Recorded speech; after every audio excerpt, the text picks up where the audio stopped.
Bonjour à tous, c'est Alina, c'est parti pour une nouvelle vidéo, la partie 2 de la vidéo que vous avez vue la semaine dernière sur la visite d'atelier de Lunette qui est ici. Pour rappel, Lunette est une cosplayeuse plutôt spécialisée couture, costumière et modéliste, c'est ça? Patronnière.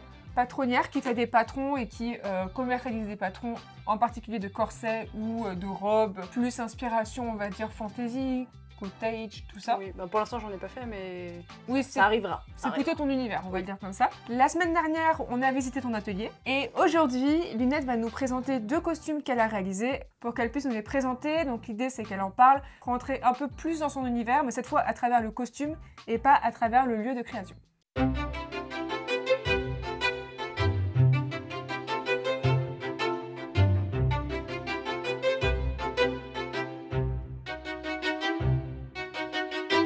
Du coup, le premier costume que tu as choisi, c'est celui-là. Est-ce que tu peux nous en parler? Qu'est-ce que c'est? Quel personnage? De quoi c'est tiré? Comment c'est fait? Pourquoi tu l'as fait? Dis-le tout! Waouh! Pardon, je me suis enjaillée. Dis-le tout. Eh bien, ce costume, c'est le costume de Evie dans le film de Disney Channel Descendants 2. Donc pour ceux qui ne savent pas, Descendants, c'est une comédie musicale un peu comme High School Musical. L'histoire, c'est les enfants des méchants qui arrivent dans l'école des enfants des gentils. Et donc le personnage que moi j'ai réalisé, c'est Evie, qui est la fille de la méchante reine de Blanche-Neige. Ah, c'est complètement un teen movie. Ok. Mais les musiques sont sympas, les chorégraphies sont vraiment très cool. D'accord. Et au début c'était un peu un plaisir coupable, mais il y a quand même des qualités au film. Ça reste un téléfilm. Hein, mais... Oui, bah c'est High School Musical quoi. Ouais. Bon, High School Musical, c'est pas un plaisir coupable, c'est un plaisir tout court. Donc, mais du coup, les costumes sont assez impressionnants quand même, je trouvais. Et moi, je suis tombée sur Evie et j'ai eu un petit coup de cœur pour celui-là. D'accord. Qu'est-ce qui t'a plu? C'est le design, c'est le personnage, c'est la couleur? Les deux. C'est d'abord le perso. Ouais. Et j'aimais pas trop sa tenue du 1, et quand le 2 est arrivé, j'avoue que j'ai eu un petit coup de cœur. D'accord. Et du coup, j'ai réalisé celui-là qui est en full cuir. D'accord. Donc c'est la première fois que je travaillais le cuir. Ça va, il y a pire comme première fois. Ah ouais. Surtout qu'à la base, c'était un cuir blanc que j'ai teint. D'accord. J'ai teint chaque pièce à la main. Ok. Parce que pour revenir sur l'histoire du personnage, l'île sur laquelle les méchants vivent, c'est un peu comme une décharge. Donc tous les costumes sont très faits de briques, de broc, il y a beaucoup d'empiècements partout. On sent que les matières sont un peu abîmées. Et j'ai voulu vraiment le faire à l'identique à l'image de rêve. Ok. Ce qui n'est pas dans mes habitudes, parce que j'aime bien en général, bon, on verra avec le costume d'après, mais je prends un design et je fais mon propre design, donc souvent ça n'a absolument rien à voir. Et celui-là, pour le coup, j'ai vraiment voulu être accurate, à compter le nombre de rivets qu'il y avait sur les... Oui. Oui, ce qui n'est pas trop ton délire d'habitude. C'est vrai que Lunette, elle est plus en mode c'est vert, bon bah je vais faire, et après tu pars dans ton délire. Ouais. Là, tu as cherché en fait vraiment la reproduction exacte du costume. Fidèle, ouais. Ok. Donc tu as choisi le cuir, c'était la première fois. En quelle année tu l'as réalisé? Je l'ai réalisé en 2018. Donc c'est un costume qui a 6 ans, il a bien vieilli. C'est là où on voit que le cuir par rapport au simili quand même, ça vieillit beaucoup mieux. Il y a un intérêt aussi à travailler le cuir pour ça. C'est ta première fois que tu as travaillé le cuir? Ouais. Comment tu t'es lancé dedans? Genre tu t'es dit YOLO et j'y vais, ou tu t'es renseigné avec quelqu'un qui t'a appris? Alors non, personne m'a appris. Après, c'est travailler le cuir comme on travaille du tissu, c'est-à-dire que c'est pas le cuir très épais, qui a des techniques qui sont complètement différentes au cuir qui est fin et qui secoue en fait. D'accord. Donc je me suis renseignée beaucoup sur internet. À la base, je voulais faire le costume un peu vite en me disant bon, je vais prendre du sky qui ressemble un peu, je vais le peindre et puis ça marchera bien. Et au fur et à mesure de faire des recherches, de choper les matériaux, etc., je me suis dit ce serait quand même cool de le faire en vrai cuir et de faire vraiment le même.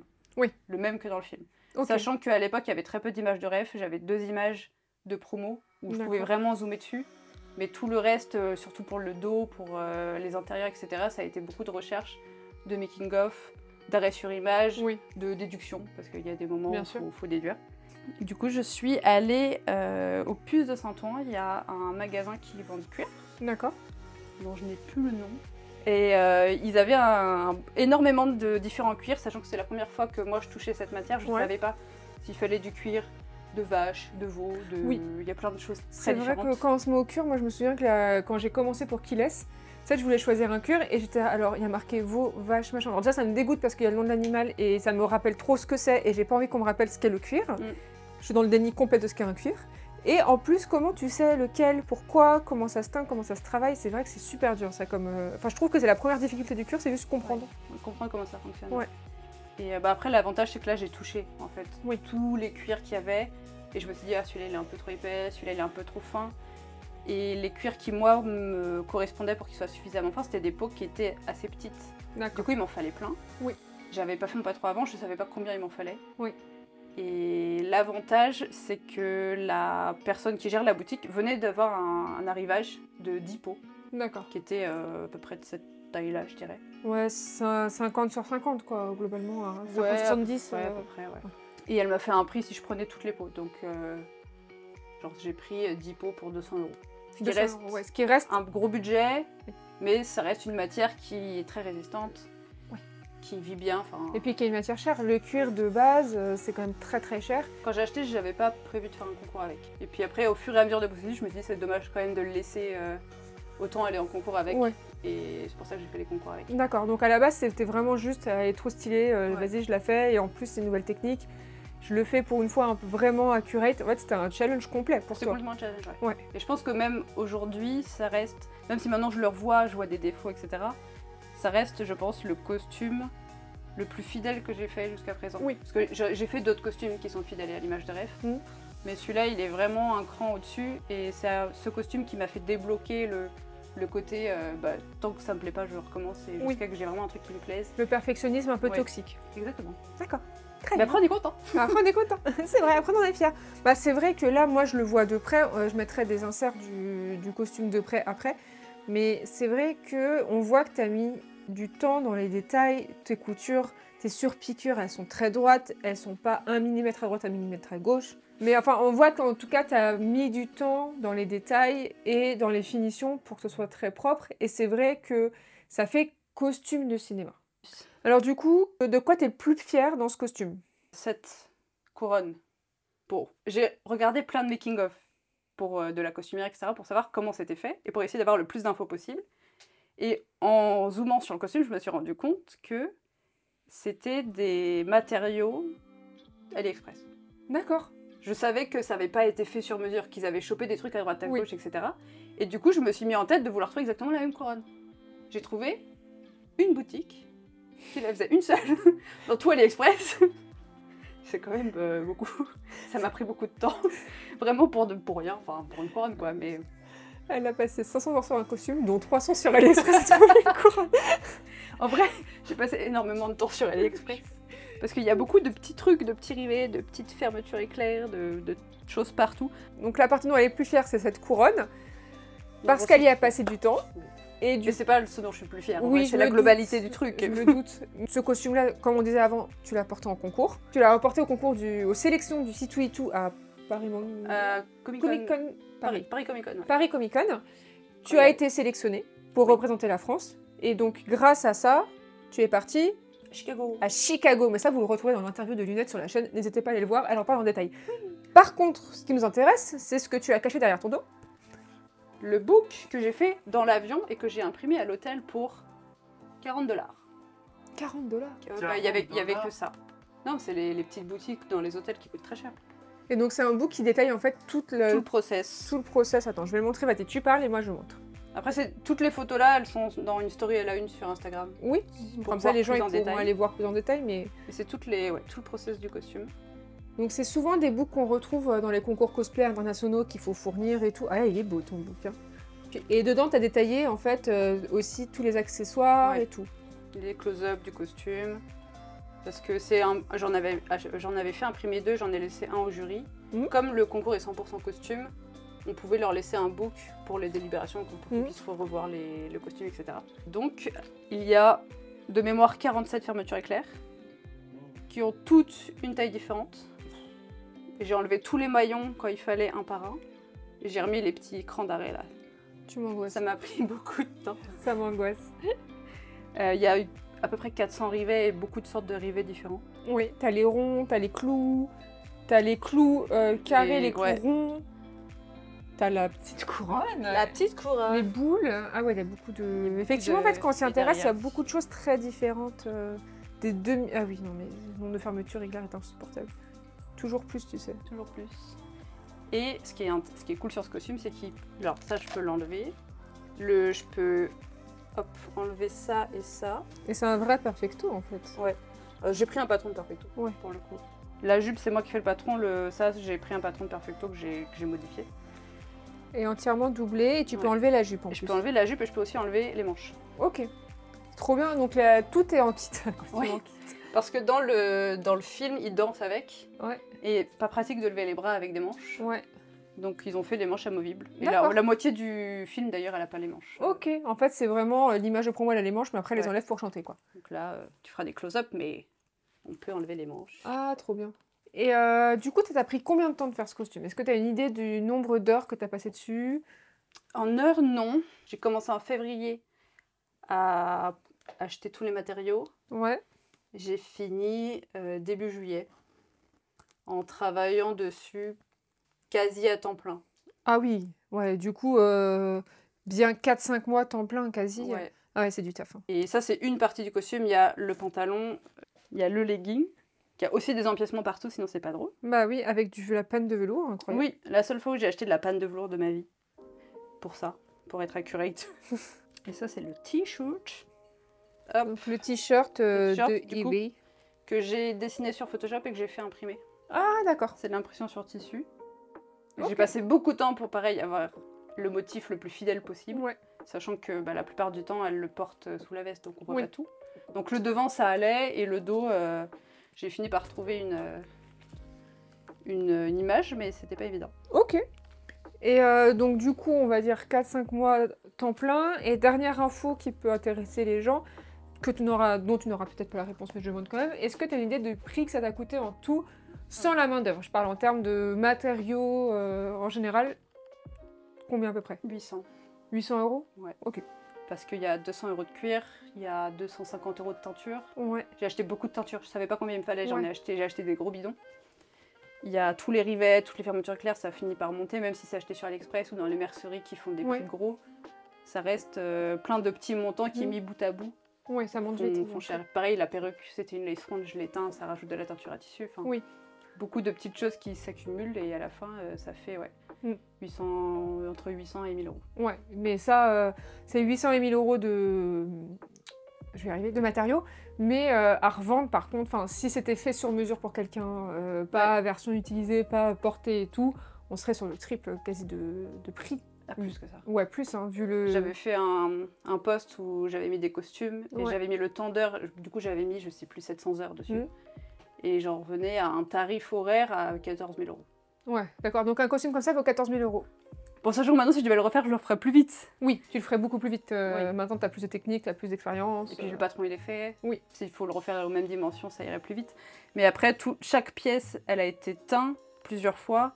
J'ai des petits éléments ici, là, de motifs j'ai fait des pochoirs pour faire les impressions. Pareil, derrière, il y a de la peinture avec le cœur, il y a des strass. Beaucoup de petits détails partout. Ouais. Qui fait que ça prend du temps. Ouais. Est-ce que tu penses avoir tout dit sur ce costume-là? J'ai pas montré les chaussures.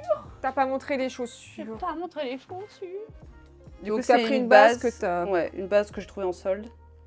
Et là, il y a un strass qui s'est barré, mais c'est collé plein de strass, de petits trucs. Ok, que t'as du temps pareil. T'as peint la base. Ouais, j'ai peint. Et après, t'as décoré.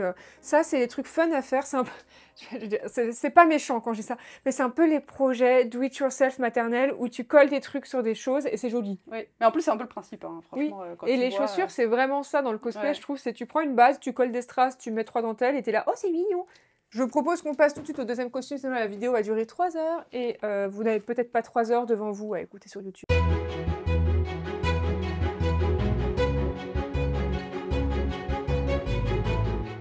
Deuxième costume! Donc, rien à voir. Rien à voir. C'est vrai que là, on est sur d'autres matériaux, même univers quand même. Oui, Disney. Donc rien à voir, rien à voir. On est quand même sur du Disney. Voilà, c'est Mérida, pour ceux qui n'auraient pas reconnu Mérida. Voilà, c'est Mérida. Donc ça, c'est ton costume le plus récent. C'est Mérida de Rebelle, le titre français du film éponyme. De 2012. De 2012, n'est-ce pas? Même si je trouve qu'on reconnaît bien, on voit qu'il y a des différences par rapport à l'image de référence. Est-ce que tu peux nous en parler? Comment t'es venue l'idée de faire Mérida? Pourquoi ce personnage-là? Le choix des matériaux, etc., etc. À la base, je devais faire la maman de Mérida. Ouais. Pour aller avec quelqu'un. Et puis, Il se trouve que je préfère quand même Mérida. Donc, je me suis rabattue sur Mérida. J'avais trouvé ce tissu un jour. C'est le genre de tissu qu'on achète en se disant un jour peut-être que ça me servira. Et il se trouve que ça m'a servi. C'est de la laine et du cuir principalement. Et comme je voulais pas faire le design du film parce qu'il est un peu simple et que je voulais rajouter ma patte comme d'habitude, j'ai fait pas mal de dessins. Je me suis beaucoup inspirée des robes médiévales, même si les gens me diront que c'est pas médiéval. C'est une inspiration médiévale fantastique. Un peu comme les robes de Game of Thrones, tu vois. Ça rapproche plus des robes de Game of Thrones que du vrai médiéval histo. Oui, oui. Ok, donc inspiration médiévale, on va le dire comme ça. Après, j'ai fait plein de dessins, je gribouille les idées que j'ai, je prends plein d'images de référence. J'ai un tableau Pinterest par personnage, où je prends un petit détail de là, un petit détail de là, je les mixe, de là j'en crée d'autres. Ce qui a finalement donné ça. Je dois avoir le dessin quelque part. Tu me l'enverras. Un insert. Très bien. Donc c'est de la laine, et pour la sous-robe, c'est une sorte de voile en polyester que j'ai trouvé dans les... si vous avez vu la vidéo de l'atelier, les tissus que j'achète au poids. Ah oui, d'accord. Du coup, j'en avais acheté beaucoup. Et pour faire une robe comme ça, il faut à peu près 6 mètres pour la sous-robe. Ok. Et pour l'autre aussi d'ailleurs. D'accord. Là, on est du coup sur des matériaux très rustiques. Quand on est sur la laine, le cuir, bon, mis à part que c'est du polyester, mais c'est imitation coton, enfin. Oui, on va pas tergiverser. C'est du polyester, donc c'est du plastique, mais c'est imitation, ça se veut coton rustique, en fait. C'est ça. Donc on est vraiment sur une interprétation assez rustique, naturelle du personnage, en remettant en plus les inspirations fantastiques, médiévales, enfin fantasy plutôt que fantastique, médiéval, fantasy et tout. Là, tu es vraiment parti sur un design très... réaliste, si je peux dire. En fait, l'idée, quand je reprends un personnage à ma façon, c'est je réfléchis si on devait faire un live action dessus, comment il serait fait. C'est ce que je réfléchis aussi. Du coup, je me réfléchis je l'inscris dans une époque, je prends des matériaux qui coïncident avec l'époque, ou qui semblent coïncider avec l'époque. Oui, qui, dans l'imaginaire collectif, rappellent l'époque. En fait, c'est ça. C'est le même mécanisme, je ne sais pas si les gens vont comprendre mon lien, mais le lien est là. C'est le même mécanisme pour lequel tu dessines de l'eau bleue alors que l'eau n'est pas bleue. C'est-à-dire que dans l'imaginaire collectif, l'eau est bleue. Sauf que quand tu prends de l'eau dans un verre, elle est transparente, elle n'a pas de couleur, ou alors elle a les couleurs de ce qui est environnant. Mais si dans le dessin, tu ne le dessines pas bleu, les gens ne comprennent pas que c'est de l'eau. Là, c'est le même principe, c'est-à-dire jouer sur l'imaginaire collectif. Ok, à l'époque médiévale, ils vont forcément utiliser de la laine, du lin et du coton parce qu'à cette époque-là, ils n'avaient pas des sequins. Globalement, c'est cet imaginaire collectif-là. Donc, c'est que des patrons maison. D'accord. Parce que je ne trouvais pas de patron dans le commerce qui me satisfaisait. Donc, je suis partie sur les patrons maison. Donc, c'est une robe médiévale basique en soi. Ce que je voulais, c'était avoir une encolure qui est très ouverte. J'adore. En fait, ce qui est très joli, c'est ton encolure. Et la finesse de la bretelle, je trouve ça très joli. C'est une partie qui a été très compliquée, pas pour l'encolure en soi, mais pour le patronage de la manche. Oui. Je t'enverrai une photo pareille. C'est une manche qui ressemble pas à une manche classique. Ouais, tu m'avais envoyé, je me souviens. Ce que j'aime bien dans ce patronage, c'est les lignes sont très... j'aime pas mettre ce mot-là, mais un peu féminines dans les courbures et tout. Mais on garde ce côté... c'est vrai, c'est l'idée qu'on se fait des tenues médiévales. Et après, par exemple, pour l'ouverture là, en soi, ce sont des fermoirs de bijoux. D'accord. Tu sais, c'est les ronds avec le petit bâton que tu enclenches. Ah oui, très bien. Et j'ai vu, en faisant des recherches, un blog qui parlait de ça. Les fermetures des robes médiévales se faisaient avec des très gros anneaux comme ça. D'accord. Mais je pense sur une période assez restreinte. Oui. Et du coup, je me suis dit, ça serait sympa, parce que je me suis beaucoup posé la question de est-ce que je mets des œillets simples? Est-ce que je mets un lien pour que ça passe à l'intérieur et qu'on ne voit pas en fait la tâche? Et après, j'ai trouvé cette idée. Donc, je trouvais pas évidemment d'œillets qui ressemblent aux œillets de l'époque, mais comme ça ressemble aux fermoirs de bijoux, je suis allée sur Etsy, j'ai trouvé une forme qui n'était pas simple, donc elle a des petits... Des torsades. Ouais, des torsades, histoire de rajouter un peu de détails. Et c'est ça que j'ai mis en fait pour fermer le devant et pour ajouter aussi un peu de détails sur le devant. Parce que globalement, il est assez simple en soi, le costume. Ouais, mais t'as quand même rajouté, là, il y a un biais, un peu de fourrure, un biais en cuir. Et c'est vrai que ce détail de fermeture, en fait, j'aime bien cette idée de... C'est pas des œillets. En même temps, tout le monde, s'il se penche pas sur le costume, se dit, bah oui, il y a un corsage, elle a fait un corsage, mais quand tu te penches un peu, tu dis, ah, c'est pas un corsage classique, c'est des attaches particulières. Et je trouve que ça habille vachement le devant sur la silhouette. Et je trouve que, tu vois, on parlait des lignes médiévales et tout, je trouve que ta robe a une forme assez flatteuse pour n'importe quelle morphologie, dans le sens où tout est courbé pour suivre n'importe quelle courbure de corps. Enfin, c'est comme ça que je l'imagine. Et cet accent de je trouve, met encore plus en valeur la forme, en fait, sabliée un peu du costume. Bah surtout que ça se voit pas d'extérieur, mais il est corseté à l'intérieur. Oui, d'accord. On peut montrer peut-être le dos. Oui. Ça sera peut-être plus parlant. Bah déjà, là, il y a les baleines pour les œillets, histoire que les œillets soient résistants. Et après, tout l'intérieur, j'ai en fait une doublure qui s'arrête au niveau de la taille. D'accord. Et toute la doublure est baleinées. Oui, en fait, alors là, vous pouvez pas le voir, et puis voilà, mais on le sent, en fait. C'est bulletproof. Ouais. C'est pour se protéger en temps de guerre, elle pourrait pas se prendre une... Comme ça, c'est une flèche qui arrive, elle est protégée par ses baleines. Quoi.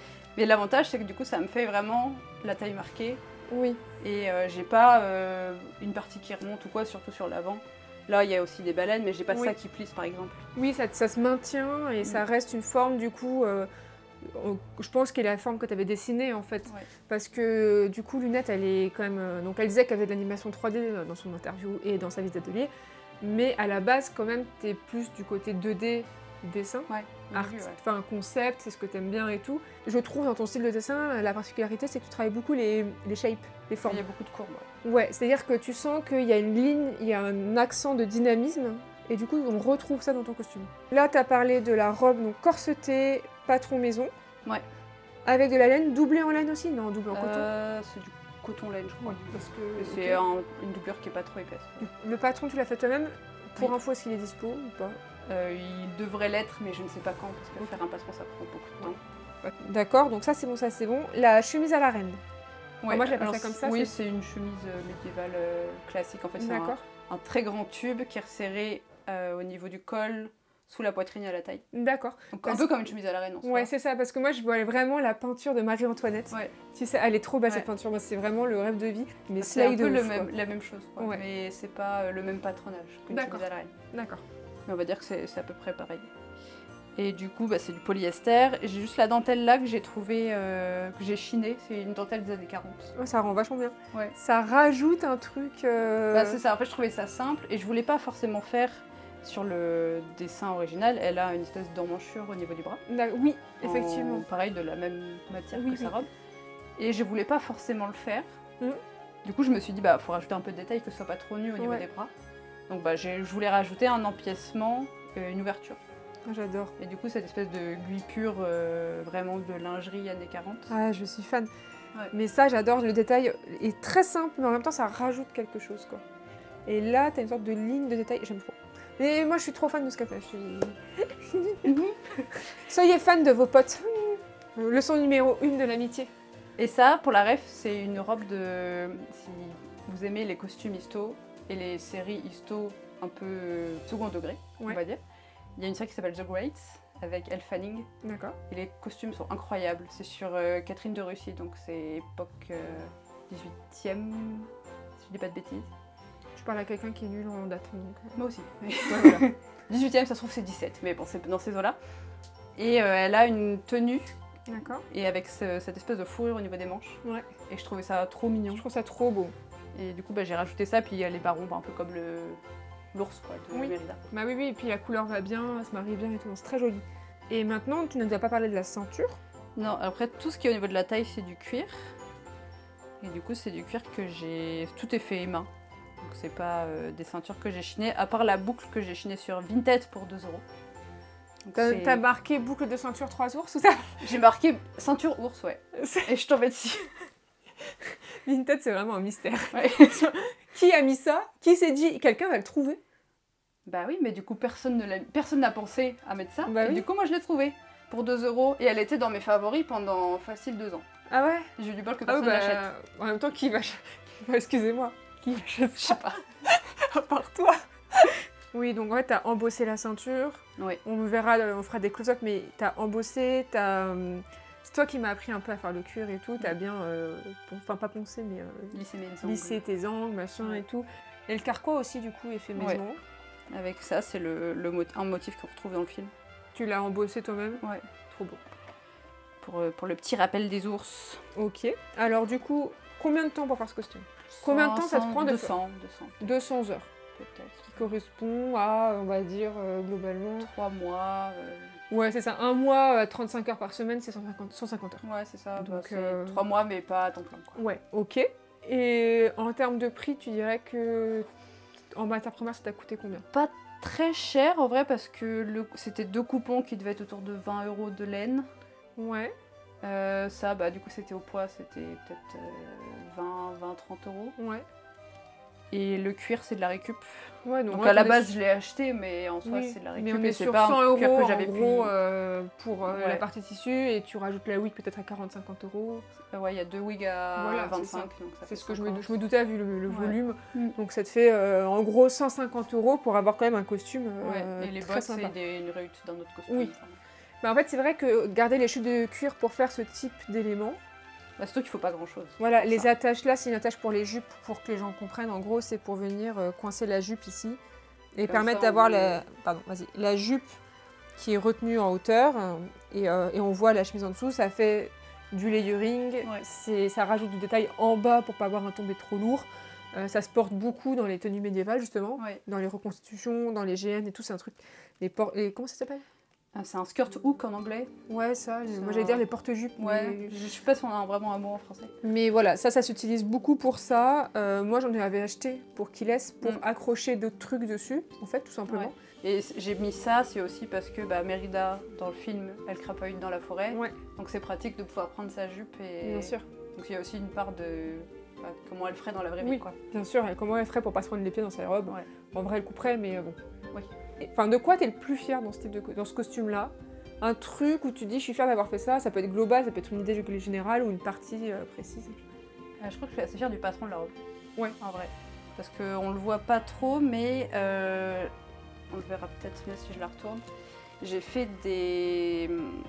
Comment on appelle ça? Des goussets. Ah oui, c'est ce que j'ai fait pour Zelda. Ouais, et j'en ai mis un derrière et sur les côtés, ce qui fait que en fait, ça projette le mouvement vers l'arrière. Oui. Et du coup, je trouve que ça donne une forme plutôt élégante quand tu la portes. Oui, bah, c'est ce que j'ai fait. Moi, j'ai fait sur toutes les parties sur Zelda, de rajouter des goussets. C'était pas dans le patron de base aussi, je l'ai fait pour avoir du volume.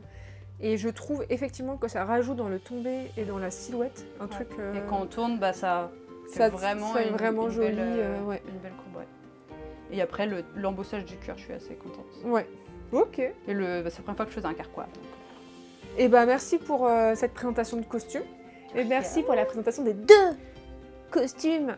Si vous avez aimé le travail de Lunette, je vous encourage à aller voir sur Instagram principalement son travail. Donc tous ses costumes, elle y partage des work in progress, des tutoriaux parfois, les résultats finaux, etc. Où est-ce qu'on peut te suivre aussi? Instagram, TikTok, mais c'est globalement de la réussite d'Instagram. J'ai ma boutique Etsy pour les patrons. Oui. Voilà, peut-être YouTube Instagram, un jour, on verra. Peut-être, j'essaie de la pousser à aller sur YouTube. Mais du coup, au moins Instagram, c'est ton réseau principal, on va le dire comme ça. Donc n'hésitez pas à aller voir sur Instagram, Lunette. Je vous mettrai les liens en barre d'infos. Je vous remercie d'avoir pris le temps de nous présenter ces 2 costumes. C'était super intéressant. J'espère que ce nouveau concept vous a plu. Et on va faire comme l'atelier. Est-ce qu'il y a une personne, tu penses? Ce serait intéressant qu'elle nous présente les costumes. Ou il ou elle, bien sûr. Ouais, je pense à Corneline. Corneline. Eh bien, Corneline, rendez-vous dans tes DM. Qui est costumière. Costumière, ouais. Costumière de métier, donc effectivement c'est intéressant. Ok, et bien merci, on fait des bisous à tout le monde. On n'oublie pas de s'abonner, de liker, de commenter, de partager.